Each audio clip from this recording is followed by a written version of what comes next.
One of the quest types we're most excited about is the public quest. Like other quests, public quests are organized into chapters, but they are centered around encounter areas and not assigned to you by a specific NPC.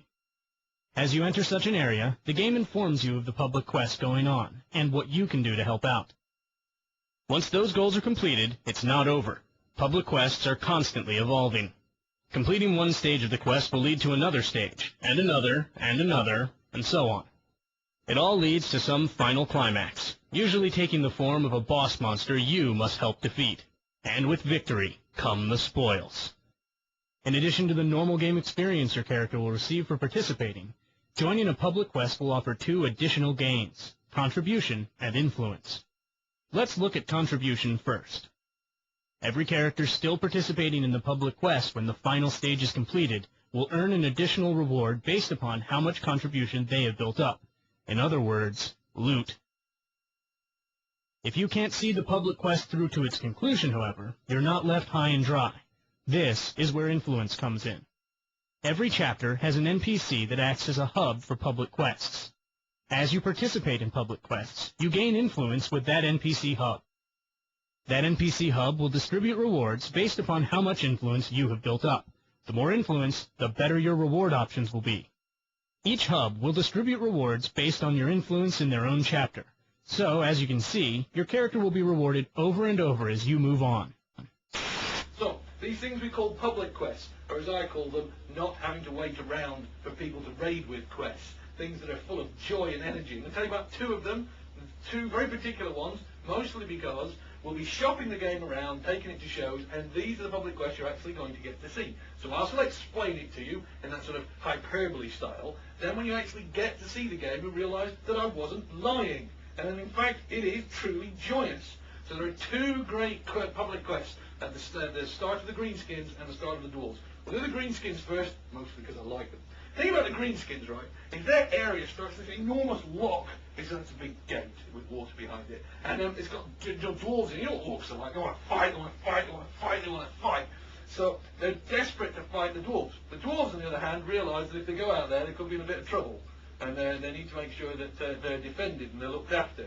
So what the orcs are going to figure out is how to get the dwarves out. And the problem is that the dwarves are behind these enormous stone gates. You know, dwarven craftsmanship, last forever, can't possibly be opened. It really irritates the orcs, so they headbutted them for a while, they scratched at them for a while, they farted at them for a while, nothing worked. And then this big giant turned up. And the great thing about giants in Warhammer is actually they'll fight for anyone as long as you get them drunk. I mean, that's basically a giant, huge, lumbering drunkard. So, the giant's there and he's bumbling around and he's got these squigs, you know how great squigs are, they're bouncing around his feet and they're irritating him. So you kill the squigs, you get rid of those, and then you have to get the giant drunk, find the barrels of beer, pour them down his throat until he's absolutely smashed off his face.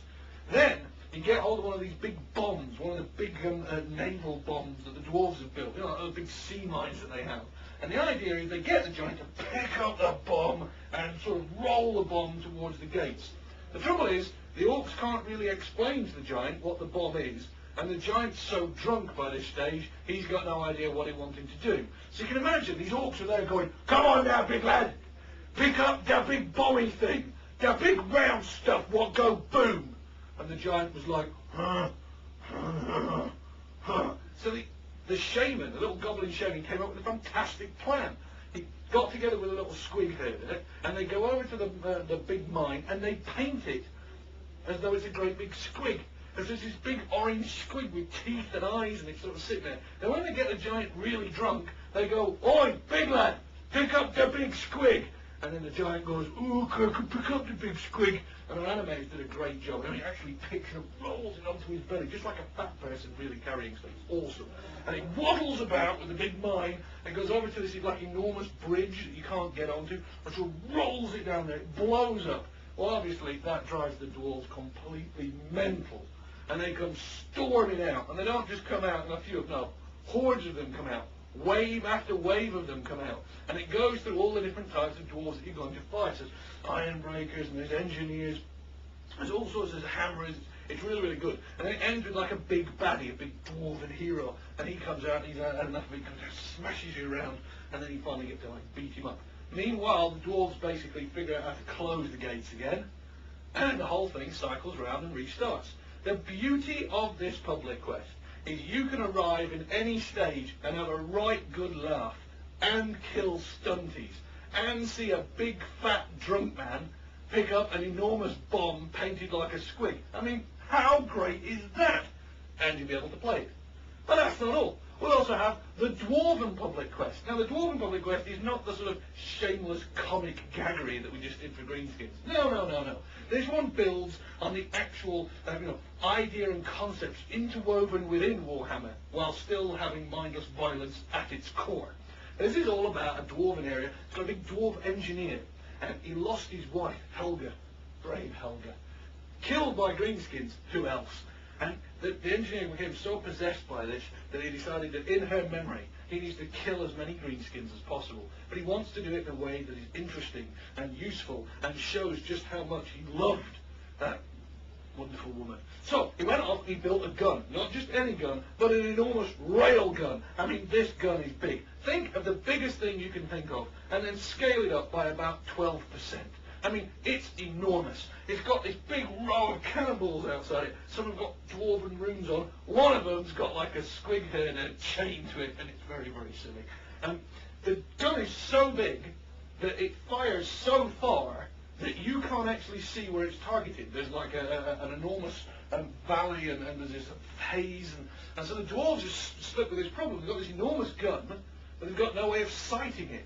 So you wander through the level, and go over the bridges, and you kill everything, and you pull these push what do you call it, barrels off bridges, they blow things to pieces. You then find your way all the way to the other side through the haze, and then you've got to kill loads and loads of these orcs who have got this enormous boss. This boss is mega hard. He's at rank 40. He's the sort of guy who, if he actually came down off his big mega war perch, he'd slaughter everyone. And there's no way you can kill him. So you wander in there, kill a load of his lads, and then you find these barrels of gunpowder, you collect all those.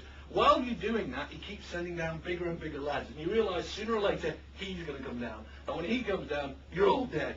But you've got dwarven technology on your side. Get enough of these barrels, kill enough of these guys, and these dwarven engineers run into the middle of the encampment, and they set up this big signal flare using the rune of accuracy, and it goes flies way up into the sky, 40, 50 feet. It then explodes, making this beautiful dwarven rune, perfect in geometric detail, I can tell you. And then if you're way over at Helga, you can see this big rune go bum, and then Helga trundles into life, big operatic movements. It's great. You should actually stay and watch Helga fire. She's marvellous. And then there's this guy called Crossmire. He did all the special effects for Helga. She rocks. And then way over where the rune went up, you hear this whistling. It's sort of like World War II doodlebug thing. You sort of hear this, and then it hits, and an entire mountainside collapses. I'm talking the cloud of smoke, the rings, it's a tremendous sight to see. And you know what? It makes you feel proud being a dwarf. I mean, you might be small, you might have a dirty beard, you might have no gold, but by hell, you can blow up half a mountain and drop it on a big orc boss. I mean, how cool's that? So, public quests, they're not just a good idea. They're actually fabulously well realized. That's it for this month. Stay tuned for more podcasts. See them first in the Warhammer Online Age of Reckoning newsletter.